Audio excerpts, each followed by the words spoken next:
तू एक मुलगी आहेस बघ, आता हे प्रकरण खूप बाहेर पडतं. कोणाला वाटतं एक स्त्री म्हणून तू हे जे बळी पडतायत या महिला, ह्यांना काय एक स्त्री म्हणून तुझा एक मेसेज असेल? आता हे जो भोंदू प्रकरण निघालं एक अशोक खरात यांचं, हे आत्ताचंच प्रकरण नाही आहे.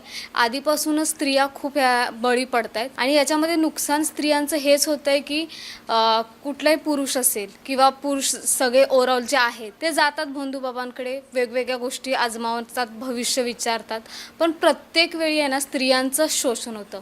ही प्रकरणं बाहेर निघतात आणि ज्यांच्यासोबत ज्या स्त्रियांसोबत अन्याय झाला त्या आत्ता पुढे येत आहेत कुठेतरी, पण ज्यांना पुढे यायला जमत नाही त्या बिचाऱ्या ती गोष्ट सहन करत राहतात.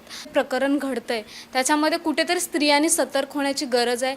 जेव्हा भविष्य सांगतात, त्यांना पुढे काही गोष्टी सांगतात, अंगारा देतात किंवा वॉटेवर काय देतात तिथपर्यंत ठीक आहे, पण जेव्हा त्यांचं लैंगिक शोषण होतं ना तेव्हा कुठेतरी ती गोष्ट त्यांनी त्यांचा आवाज उठवला पाहिजे, कारण ही गोष्ट बरोबर नाही आणि स्त्रियांनी पुढे येऊन ते बोललं पाहिजे. सिच्युएशन आहे त्या अजूनही त्या कोणाला सांगू शकत नाही आहेत, तर कुठेतरी आपल्या मीडियाच्या माध्यमातून किंवा आपल्या सरकारच्या माध्यमातून स्त्रियांना न्याय देण्याचा प्रयत्न व्हायला पाहिजे असं मला वाटतं. बघा,